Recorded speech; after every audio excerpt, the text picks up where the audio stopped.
ఆరాధించెదను. మహిమాన్వితుడా నిన్నే కీర్తించెదను. గనుడా యేసు ఆరాధించెదను. మహిమాన్వితుడా నిన్నే కీర్తించెదను. సరిచేసి నడిపించితివి నీ మార్గములో,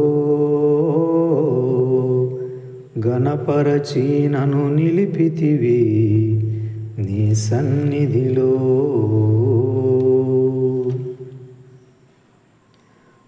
ప్రభునామములో మీకు అందరికీ వందనాలమ్మా. దేవునికి స్తోత్రాలు. ప్రియమైన సహోదరులారా, లూకా సువార్త 11వ అధ్యాయము 34 నుండి 36 వరకు.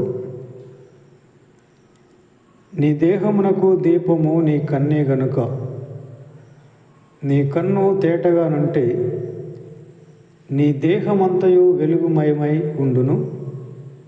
అది చెడినదైతే నీ దేహమును చీకటిమయమై ఉండును. కాబట్టి నీలో నుండి వెలుగు చీకటి ఉండకుండా చూచుకునుము. ఏ భాగమైనను చీకటి కాక నీ దేహమంతయు వెలుగుమయమైతే దీపము తన కాంతి వలన నీకు వెలుగిచ్చినప్పుడు ఎలాగుండునో అలాగూ దేహమంతయు వెలుగుమయమై ఉండునని చెప్పెను. ప్రియమైన సహోదరులారా, దేహమునకు దీపము కన్నే. ప్రాముఖ్యంగా మనము 2 ప్రాముఖ్య భాగాలని చాలా జాగ్రత్తగా చూసుకోవాలి. అంటే వాటికి ఎటువంటి అపవిత్రత తగలకుండా చూసుకోవాలి. మొదటిగా మన కళ్ళు, రెండవదిగా మన మాటలు. మాటలు, కళ్ళు. ఎవడైనా నోటికి కళ్ళెము పెట్టుకొనక భక్తి గలవాడను అని అనుకుంటే వాని భక్తి వ్యర్థమే అని యాకోబు పత్రికలో రాసినాడు. నా నాలుకతో పాపము చేయకుండా నా మార్గములను జాగ్రత్తగా చూచుకుందును. దేవుడు ఆకాశమందున్నాడు, నీవు భూమి మీద ఉన్నావు. నీ మాటలు కొద్దిగా ఉండవలెను. నోటి మాటల వలన శరీరానికి శ్రమ కలుగుతుంది. అందుకే తన నోరు కాచుకునేవాడు శ్రమల నుండి తన ప్రాణమును కాపాడుకుంటాడు. శరీరానికి శ్రమలు నోటి మాటల వలన, అలాగే శరీరానికి వెలుగు ఇచ్చేది మన కళ్ళు. ప్రసంగిలో 2వ అధ్యాయంలో 14వ వాక్యంలో రాయబడిన ప్రకారం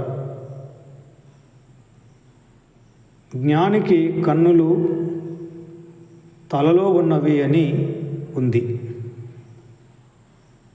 జ్ఞానికి కన్నులు తలలో ఉన్నవి అనగా ఆ మాటకి అర్థం ఏంటంటే, తెలివైన వాడు తానెక్కడికి వెళ్తున్నది గ్రహించేందుకు తన మనస్సుని కళ్ళలాగా ఉపయోగించుకుంటాడు. తెలివైన వాడు తను ఎక్కడికి వెళ్తున్నది తెలుసుకునేందుకు తన మనస్సుని కళ్ళలాగా చూసుకుంటాడు. అంటే నేను చేస్తున్నాను, ఇది కరెక్టేనా, ఇది పవిత్రమైనదా, ఇది అపవిత్రమైనదా, దీనివలన తోటివారికి ఏమైనా కీడు కలుగుతుందా లేక మేలు కలుగుతుందా, ప్రభువుకి మహిమ వస్తుందా లేక ఇది నేను చేయడం వలన ఆయనకు దూషణ కలుగుతుందా, ఇదంతా కూడా ముందుగానే ఆలోచన చేస్తాడు తెలివైన వాడు. జ్ఞానికి కన్నులు తలలో ఉన్నవి. సులభ తర్జుమాలో తెలివైన వాడు తాను వెళ్తున్నది ఆ మార్గమును తెలుసుకోవడానికి తన మనస్సుని కళ్ళలాగా ఉపయోగించుకుంటాడు. చాలామంది ఏమి రాని తలకాయలో మట్టి ఉంది అంటారు, బుర్ర లేదు వాడికి అంటారు. మెదడుందా లేదా అంటారు. ప్రియమైన సహోదరులరా, మనం చూసిన దాన్ని మనస్సు గ్రహించి అది హృదయానికి వెళ్ళకుండా ఆపగలిగిన ఆశా నిగ్రహం, ఇది కరెక్టా కాదా, దీనివలన నాకు ఎటువంటి ప్రయోజనం ఉన్నది, సమాధానం ఉన్నదా, ఇది మంచిదా కాదా అని తను గ్రహించుకుంటాడు. ప్రియమైన సహోదరులరా,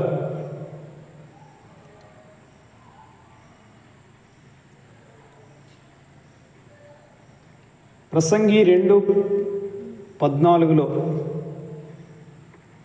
తెలివైన వాడు తానెక్కడికి వెళ్తున్నది గ్రహించేందుకు తన మనస్సును కళ్ళలా ఉపయోగించుకుంటాడు. ఒక మూర్ఖుడు అంధకారంలో నడుస్తున్న వ్యక్తి వంటివాడు. అంటే బుద్ధిహీనుడు అంధకారంలో నడుస్తున్న వ్యక్తి వంటివాడు. ప్రియమైన సహోదరులరా, మనం చేసేది మనస్సుతో గ్రహించాలి, కళ్ళలా చూడాలి. ఇప్పుడు ప్రభు నీ దేహానికి దీపము నీ కళ్ళు అన్నాడు. చాలా మట్టుకు కళ్ళ వలన మనిషిని హృదయంలోనికి అపవిత్రత చేరిపోతుంది. ప్రభు ఏదైతే చేయవద్దు అని చెప్పాడో హవ్వ అదే చేసింది. ఆ పండుని చూసింది. చూడడం ఆశగా చూసింది. ఆ పండు ఆమెకి చూడముచ్చటగా, ఆహారానికి మంచిది, కన్నులకు రమ్యమైనదిగా కనబడింది. శరీరాశ, నేత్రాశ, జీవపు డంబం. హవ్వ కళ్ళు జిగేలుమన్నాయి. ఎంత బాగుంది ఈ పండు, ఎంత రమ్యముగా ఉంది. హవ్వ చూడడం వలన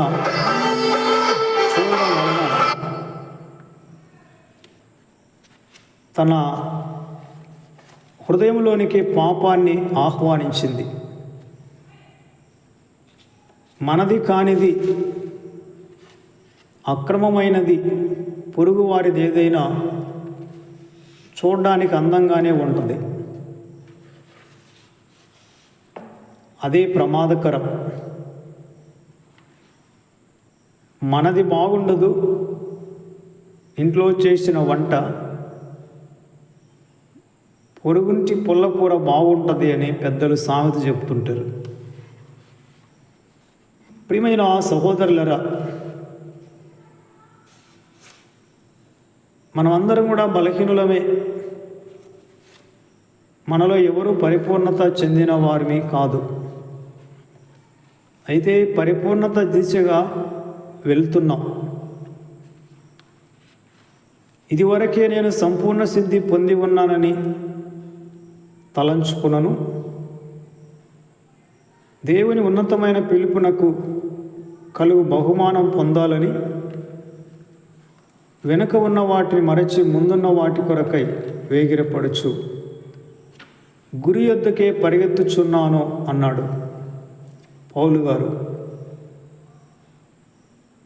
నేను ఇదివరకే పట్టుకొని ఉన్నానని కానీ, సంపూర్ణ సిద్ధి పొంది ఉన్నానని కానీ నేను అనుకునట్లేదు. కానీ దేని నిమిత్తము క్రీస్తు యేసు చేత పట్టబడితినో దానిని పట్టుకొనవలనని పరిగెత్తుచున్నాను. వెనక ఉన్నవి మరచి అంటే లక్ష్య పెట్టక, దాని మూలార్థం. వెనక చాలా ఉంటాయి. పౌలు గారి వెనకాల చాలా ఉన్నాయి. హానికరుడు, హింసకుడు, నాశనకరుడు, ఒక మత ఉన్మాదిలాగా ప్రవర్తించినవాడు, హింసించినవాడు, భయంకరమైన పరిచయునిలాగా ప్రవర్తించినవాడు. అయితే ఇప్పుడు అవన్నీ నేను తలంచుకొని కుమిలిపోలేదు. అవన్నీ కూడా క్రీస్తు యేసులో కొట్టివేయబడినవి. వాటి విషయమై నేను పశ్చాత్తాపడ్డాను. ప్రభువు నన్ను క్షమించినాడు. తెలియక అవిశ్వాసం వలన చేసి తిని గనుక కనికరింపబడి తిని, పాపులను రక్షించుటకు క్రీస్తు యేసు ఈ లోకమునకు వచ్చిననే మాట నమ్మదగినది, పూర్ణ అంగీకారమునకు యోగ్యమునై ఉన్నది.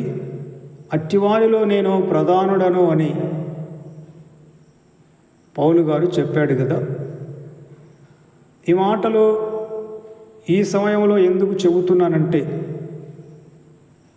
మనలో ఎవరము కూడా పరిపూర్ణమైన వారిమి కాదు, సంపూర్ణమైన వారిమి కాదు. మనలో అనేక బలహీనతలు ఉన్నాయి. మనలో అనేకమైన రహస్య కార్యాలు ఉన్నాయి. ఎన్నో మనల్ని వెనక్కి లాగడానికి ప్రయత్నం చేస్తూ ఉన్నాయి. అలాగే మన బలహీనతలు, మన భక్తిహీనమైన క్రియలు, అపవిత్రమైన మాటలు, ఆలోచనలు, చూపులు, ఇవన్నీ కూడా మనము లక్ష్య పెట్టకూడదు. వెనక ఉన్న వాటిని మరచి ముందున్న వాటి కొరకై వేగిర పడుచు క్రీస్తు యేసునందు దేవుని ఉన్నతమైన పిలుపునకు కలుగు బహుమానమును పొందవలనని గురి యొద్దకే పరిగెత్తుచున్నాను. కాబట్టి మనలో సంపూర్ణమైన వారమందరం ఈ తాత్పర్యమే కలిగి ఉందము. ప్రియమైన సహోదరులరా, మునుపు మనమందరం కూడా మన కళ్ళు అపవిత్రంగా చూసిన వాళ్ళమే, అపవిత్రమైన ఆలోచనలు కలిగిన వారమే. ఇప్పటి వరకు అలాగే ఉంటే తీవ్రంగా ఉపవాసం ఉండి ప్రభువును వేడుకోవాలి. ఇంకా మన కళ్ళు మనల్ని ఈడ్చుకొని వెళ్తున్నాయంటే, చూడరాని విషయాలు, చూడరాని దృశ్యాలు, పదే పదే చూడడం. ప్రభు చెప్పాడు కదా, వ్యభిచారము చేయవద్దని మీతో చెప్పబడిన మాట విన్నారు కదా.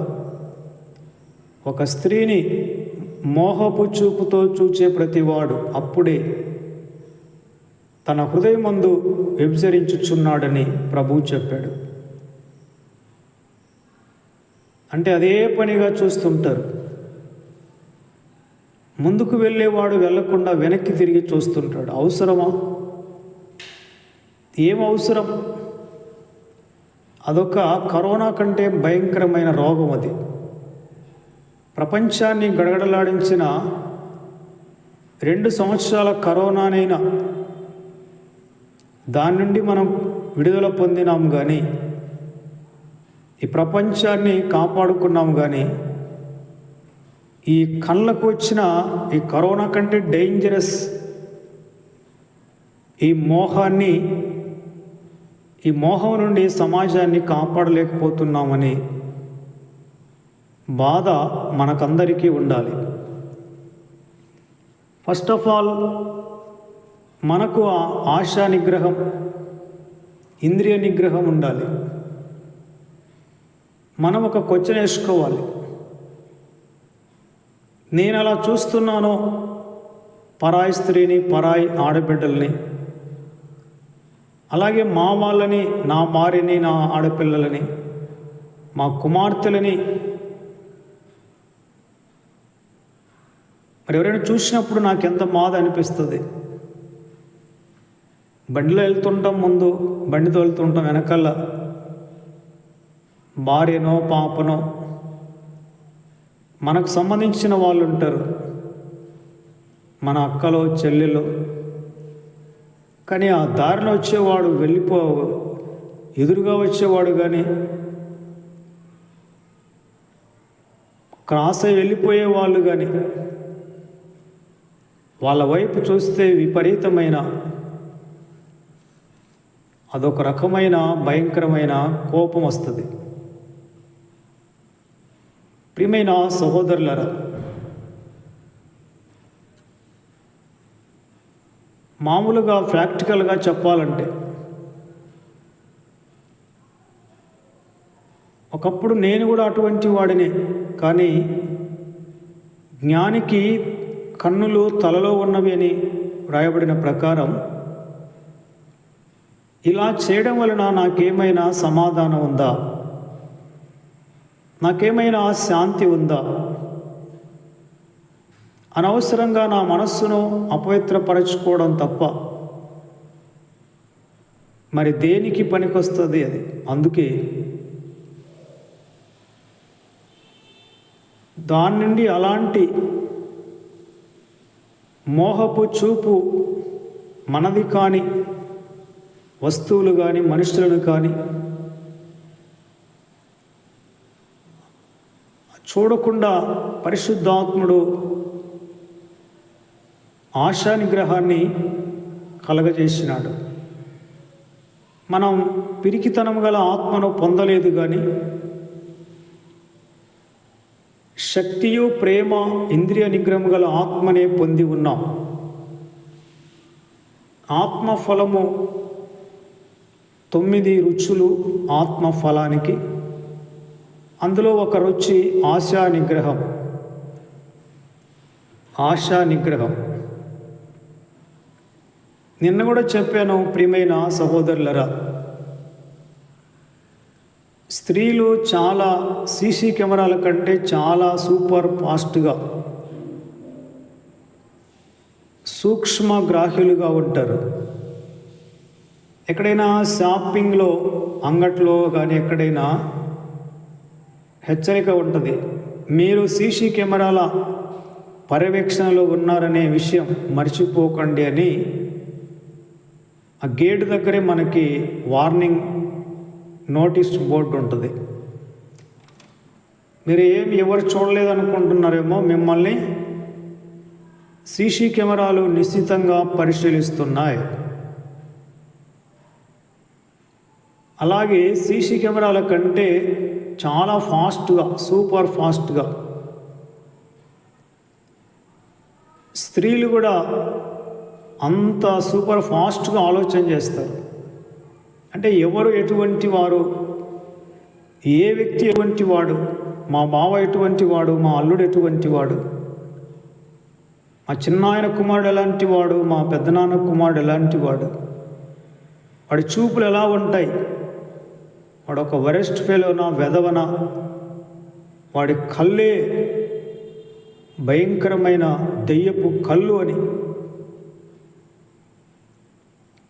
వెంటనే వాళ్ళు కనుక్కుంటారు. ఎందుకు అనవసరంగా అలా చూడడం దేనికి? అలా చెడ్డోడు వాడు మంచోడు గాడు, వాడు పనికి మాలిన వెధవాని, వాడి చూపులు మంచివి కాదు, వాడు కళ్ళు మంచివి కాదని చెడ్డ పేరు ఎందుకు అవసరమా? దానివల్ల ఏమి లాభం? ఏమి లాభం? ప్రియమైన సహోదరులారా, తెస్సలోనిక పత్రికలో అన్యజనుల వలె కామాభిలాష యందు కాక మీ శరీరాలను పరిశుద్ధతలో ఘనత యందు కాపాడుకున్నటకు అది దేవుని చిత్తము. శరీరాన్ని పరిశుద్ధతగా ఘనతకరంగా కాపాడుకోవాలి. మొదటి తెస్సలోనిక పత్రిక 4వ అధ్యాయము 3వ వాక్యంలో, మీరు పరిశుద్ధులగుటయే అనగా మీరు జారత్వమునకు దూరముగా ఉండుటయే దేవుని చిత్తము. మీలో ప్రతివాడునో దేవుని ఎరుగని అన్యజనుల వలె కామాభిలాష యందు కాక పరిశుద్ధత యందును ఘనత యందును తన ఘటమును ఎట్లు కాపాడుకొనవలెనో అది ఎరిగి ఉండుటయే దేవుని చిత్తము. ఈ విషయమందు ఎవడునూ అతిక్రమించి తన సహోదరునికి మోసము చేయకుండవలెను. ఎందుకనగా మేము పూర్వము మీతో చెప్పి సాక్ష్యం ఇచ్చిన ప్రకారం ప్రభు వీటన్నిటి విషయమై ప్రతిదండన చేయువాడు. పరిశుద్ధులగుటకే దేవుడు మనలను పిలిచినాడు గాని అపవిత్రులుగా ఉండటానికి పిలవలేదు. కాబట్టి ఉపేక్షించువాడు మనుష్యుని ఉపేక్షింపడు గాని మీకు తన పరిశుద్ధాత్మను అనుగ్రహించిన దేవునిని ఉపేక్షించుచున్నాడు. పరిశుద్ధాత్మ అభిషేకము కలిగిన వారు, పరిశుద్ధాత్మ చేత నడిపించబడేవారు, హోలీ స్పిరిట్ నన్ను నడిపిస్తున్నాడు, లీడింగ్ చేస్తున్నాడు, నేను ఆయన ఆధీనంలో ఉన్నామని కేవలం మాటల వరకే కానీ ఆ మాటల్లో వారి క్రియలుండవు. నోరు మాట్లాడితే నొసలు వెక్కిరించినట్టుగా మాటలు భలే చెబుతారు, మాటలు బాగా చెప్తారు. ఇంకా ఈయన ఫుల్గా హోలీ స్పిరిట్ అనాయింటింగ్లో ఉన్నట్టుగా ఇప్పుడే నాతో పరిశుద్ధాత్ముడు మాట్లాడినాడు అంటాడు. ఇప్పుడే ఇక్కడికి వచ్చినాను, అప్పుడే పరిశుద్ధాత్ముడు నాకు ఇలా బోధించాడు అంటారు. అబ్బా, వాళ్ళ మాటలు చూస్తే ఇంకా ఈయన గాబ్రియేలు కంటే కూడా ఉత్తమమైన పరిశుద్ధమైన వాడేమో, అంతకంటే గొప్ప సువార్త చెప్పేవాడేమో.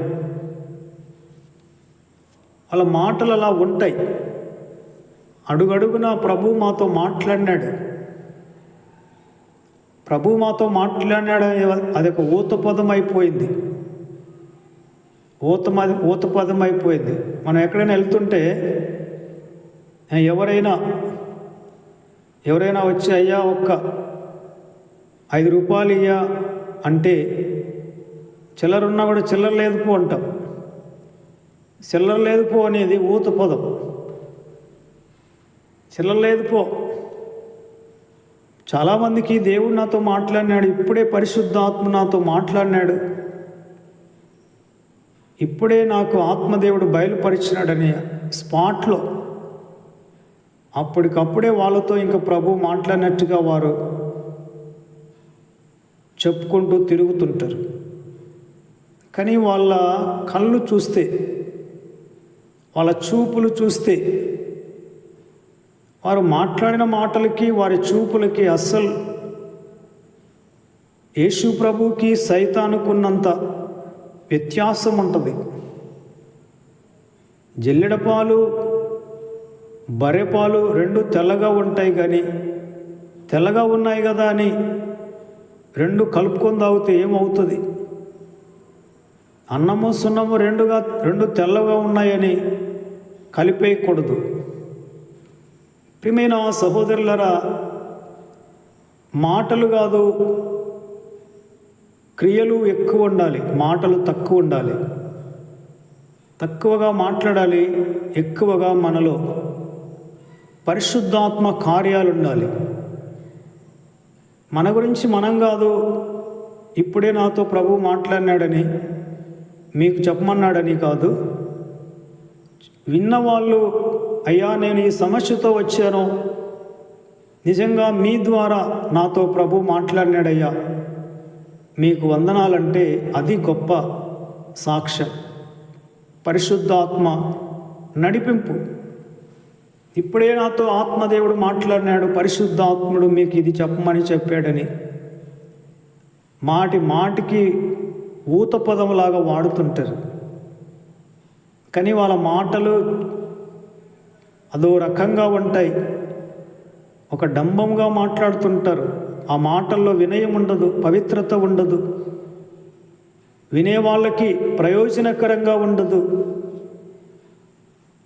ఎవరు బోధించినా ఫైనల్గా రిజల్ట్ ఏం రావాలంటే నేను ప్రభుతో ఇంకా లోతుగా సహవాసంలో ఉండాలి, ప్రభువుని నేను సంతోషపెట్టాలి అనే రిజల్ట్ ప్రతి ప్రసంగానికి వెనకాల ఫలితం అదే భావం, ఉద్దేశం.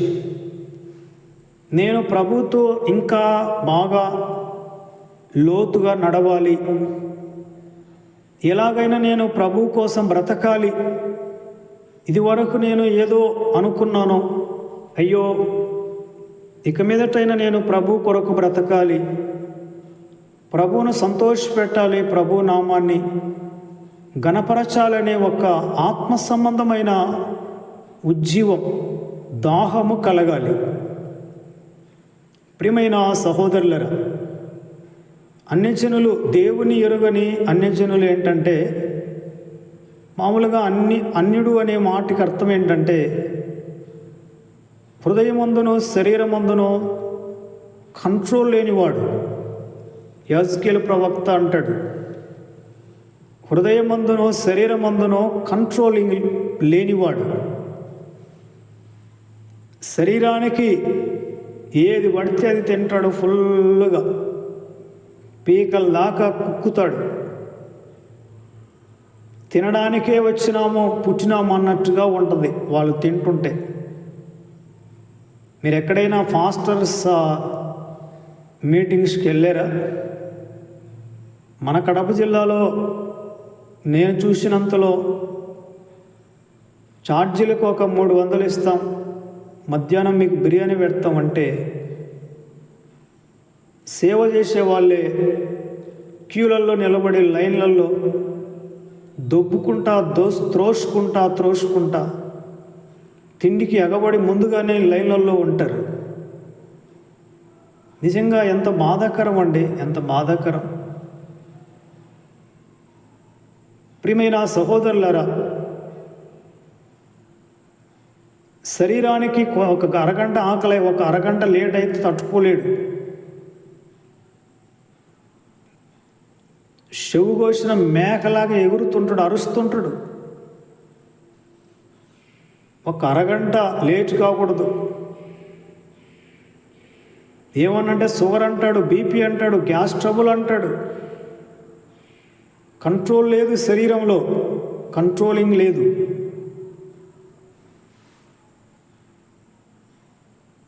నాకు ఒక టైం టేబుల్ లేదు, నేనేం పెంపుడు కుక్కను కాదు. పెంపుడు కుక్కలకి టయానికి పెడతారు, టయానికి లేపుతారు, టయానికి అన్ని టయానికి జరుగుతుంటాయి. పెంపుడు కుక్కలం కాదు మనం. 30 సంవత్సరాలుగా ఒక టైం అంటూ లేదు తినడానికి. మరి గ్యాస్ ట్రబులా, నీ అడ్రస్ ఎక్కడంటే నాకు తెలియదు అంటాడు. టయానికి తినకపోతే గ్యాస్ ట్రబుల్ వస్తుంది అంటారు. 30 ఏళ్ళుగా నేను ఖచ్చితంగా టయానికి ఎప్పుడు నేను తినలేదు. ప్రియమైన సహోదరులరా, శరీరము దేవాలయం, పరిశుద్ధాత్మకి నిలయం. పరిశుద్ధాత్ముడు మన శరీరంలో ఉన్నాడు. మన శరీరాన్ని పరిశుద్ధతలో, ఘనతలో మనము పెంపొందించుకోవాలి. ఎందుకంటే మన శరీరం దేవుని ఆలయం కదా, పరిశుద్ధాత్మకి నిలయం కదా. అందుకే దీనికి, శరీరానికి దీపాలు, లైటింగ్స్. ఒక మోటార్ బైక్, ఒక వాహనానికి చీకట్లో రాత్రిపూట నడవాలంటే లైటింగ్స్ లేకపోతే అది నడవలేదు. ఈ లోకమే ఒక చీకటి లోకం. చీకటి లోకం ఇది.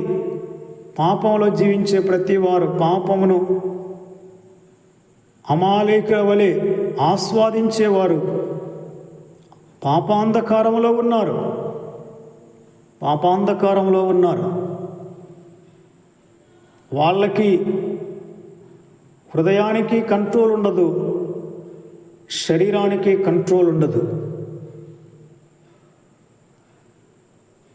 శరీరానికి, హృదయానికి కంట్రోల్ లేని వాళ్ళు ఎక్కడికి పోయినా, పెళ్ళికి పోయినా, పేరంటానికి పోయినా, తిరణాలకు పోయినా, మందిరానికి పోయినా, ఎక్కడికి పోయినా వాడి కళ్ళు అపవిత్రతని వెతుకుతూ ఉంటాయి. కొంతమంది అదే పనిగా చూడడానికి వెళ్తారు. ఎంత భయంకరమైన జబ్బు ఇది! ఎంత భయంకరమైన జబ్బు ఇది! అందుకే పౌలు గారు ఎప్పుడో చెప్పాడు, మీలో ప్రతివాడు దేవుని ఎరుగని అన్య జనుల వలె కామాభిలాషయందు కాక, దేవుని ఎరుగని అన్యజనులు సీసీ కెమెరాలు, ఒకసారి సూపర్ మార్కెట్లో సీసీ కెమెరాలు ఆల్రెడీ సెట్ చేశారు. నేను అక్కడ ఉన్నాను. 2 పిల్లకాయలు వచ్చారు.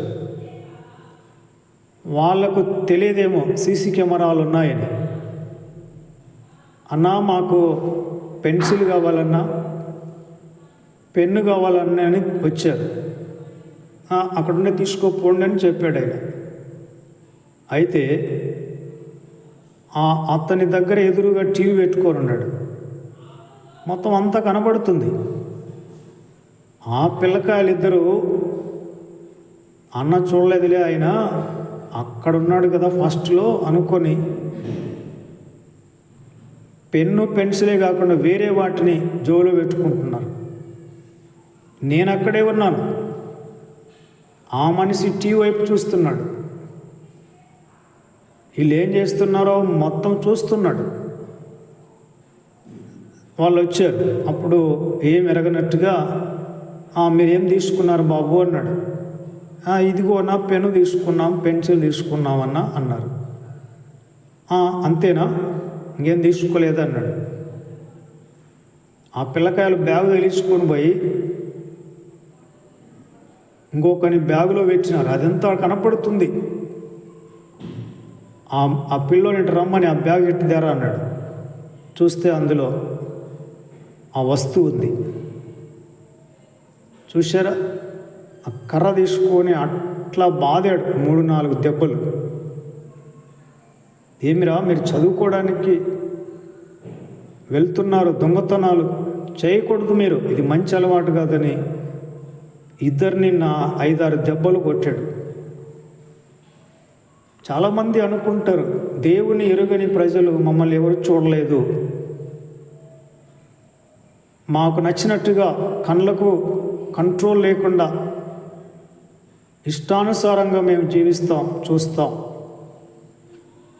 కానీ ఏ దానికైనా ఏం విత్తుతామో ఆ పంట అనేది ఖచ్చితంగా కోసే రోజు అనేది ఒకటి ఉంది. ఆ కోసే రోజు రాకముందే ఉన్నపాటున ఉన్న ఫలంగా నేడు అనే సమయమందు, రక్షణ దినమందు ప్రభు సన్నిధిలో పాపాలు ఒప్పుకొని చేసిన చూసిన మోహపు చూపులు ఒప్పుకొని, ప్రభువా నా కళ్ళని తాకండి, నా కళ్ళకి బాప్తిసం ఇవ్వండి ప్రభువా, నేను మీలాగా చూడాలి, మీ కళ్ళు నాకు దయచేయండి, నిన్ను చూసే కన్నులు నాకు దయచేయి. ప్రకటన గ్రంథంలో అన్నాడు, నీ కన్నులు సరిగా చూడలేదు, నీ కన్నులకి కాటుక నా దగ్గర కొను అంటున్నాడు. కాటుక ఎందుకు పెట్టుకుంటారంటే, కళ్ళకి కాటుక పెట్టుకోవడం వలన దృష్టి బాగా చక్కగా కనబడుతుంది, సూటిగా. అలాగే దుమ్ము ధూళి పడకుండా కళ్ళకి కాటుక అనేది ఆరోగ్యకరం. అది ఒక అన్య ఆచారంగా మార్చినారు. కానీ బైబిల్లో కూడా కాటుక గురించి మనం చూడగలం. కాటుక గురించి ప్రియమైన సహోదరులారా, ప్రకటన గ్రంథంలో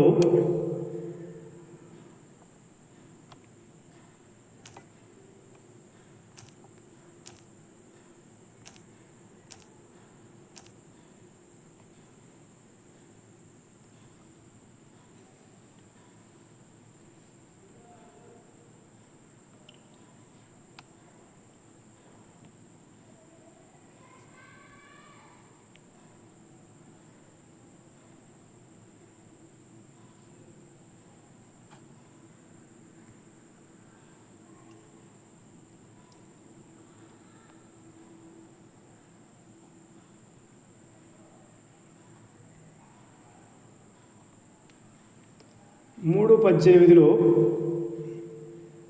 నీకు దృష్టి కలుగునట్లు నీ కన్నులకు కాటుకను నా యొద్ద కొనుమని నీకు బుద్ధి చెప్పుచున్నాను. ప్రకటన గ్రంథము 3:18. ప్రియమైన సహోదరులారా, నీ కన్నులకి కాటుక దృష్టి కలుగునట్లుగా నీ కన్నులకు కాటుకను నా యొద్ద కొనుమని నీకు బుద్ధి చెప్పుచున్నాను.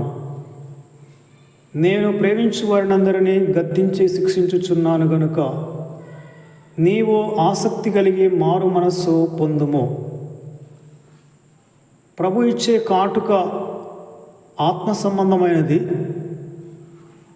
భౌతికపరమైన నేచురల్గా ఈ కాటుకని దేనికి వాడతారంటే, ముఖ్యంగా స్త్రీలు కళ్ళకి ఆరోగ్యానికి, దృష్టి ఏకాగ్రత ఆరోగ్యానికి వాడతారు. అలాగే ఆత్మ సంబంధంగా కూడా మన బైబిల్ తర్జుమా చేసింది బ్రాహ్మణ్స్ కనుక కొన్ని మన దేశ పదాలు కూడా ఉన్నాయి. అందుకే ఇక్కడ నీకు దృష్టి కలుగునట్టుగా నీ కళ్ళకి కాటుకను నా యొద్ద కొనుము అని నీకు బుద్ధి చెప్పుచున్నాను. ప్రభు ఇచ్చే కాటుక ఆత్మ సంబంధమైనది. అది ఎలా ఉంటుందంటే ఏకాగ్రత, ఏకదృష్టి.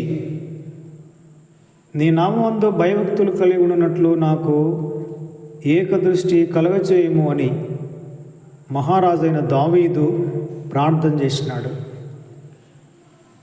ఆత్మ సంబంధమైన కాటుక అంటే మన కళ్ళకి కంట్రోల్, అటు ఇటు చూడకుండా సరిగా సూటిగా వెళ్ళేవాడికి అటు ఇటు ఏం పని నీకు, దోవన ఎవరు వస్తుంటే నీకేం పని? తిక్కలోడు మాదిరి అటు ఇటు చూస్తుంటాడు. ఏమంటే కళ్ళకి కంట్రోల్ లేదు. కనుక ప్రియమైన సహోదరులరా, కళ్ళని ఎవరైతే కంట్రోల్గా ఉంచుకుంటారో, పవిత్రంగా కాపాడుకుంటారో, ఎక్కడికి పోయినా, పెళ్ళికి పోయినా, ప్రయాణంలో ఉన్నా, రైల్వే స్టేషన్లో ఉన్నా, బస్టాండ్లో ఉన్నా, ఎయిర్పోర్ట్లో ఉన్నా, కువైట్లో ఉన్నా, సౌదీలో ఉన్నా, దుబాయ్లో ఉన్నా, మనకు తెలిసిన వాళ్ళు ఎవరు లేకపోయినా కొత్తోళ్ళని ఎక్స్ట్రాలు చేస్తే తర్వాత పరిణామాలు ఘోరంగా ఉంటాయి. దేవుడు చూస్తున్నాడు. ఆయన పేరే చూచుచున్న దేవుడు. కళ్ళు ఇచ్చిన ఆయన చూడలేడా? మన కళ్ళు ఇచ్చింది ఎవరు? ఆయనే కదా. మరి ఆయనకు చూడలేడా? ఆయన లోకమంతా చూస్తున్నాడు. ఎవరు ఎలాగా ఉన్నారో ఆయనకు బాగా తెలుసు. అందుకే కళ్ళకి మనం బాగా ఆరోగ్యకరంగా, పవిత్రంగా, తోటివారి మేలు, తోటివారు బాగుండాలని కోరుకుంటే, తోటి వాళ్ళు వర్ధిల్లుతుంటే చూసి మనస్ఫూర్తిగా సంతోషించాలి. మనం తోటివారి మేలు మనం కోరుకుంటే మనకు ఆటోమేటిక్గా మేలు కలుగుతుంది. అలా కాకుండా కళ్ళల్లో అసూయ, ద్వేషం, స్వార్థం, మాకు రాలేదే అలాంటి ఉద్యోగము, మాకు రాలేదే అలాంటి అల్లుడు, మాకు రాలేదే అలాంటి కోడలు, మాకు రాలేదే అలాంటి పంట, వాళ్ళకే వచ్చిందని కడుపులో మంట. ఏమంటే కళ్ళు మంచివి కాదు. ఏమి ఇతరులకు రాకూడదా? పొరుగువాడు బాగుపడకూడదా? నువ్వే బాగుపడాలా? అందరూ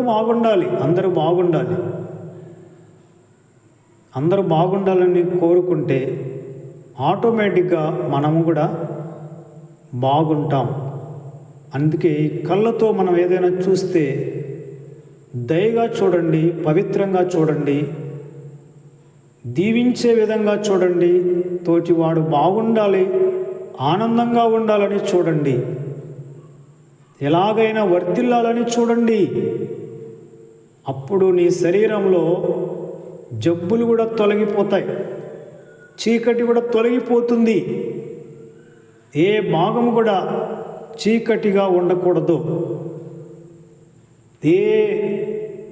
ఏకాంతంలో కానీ ఎప్పుడే కానీ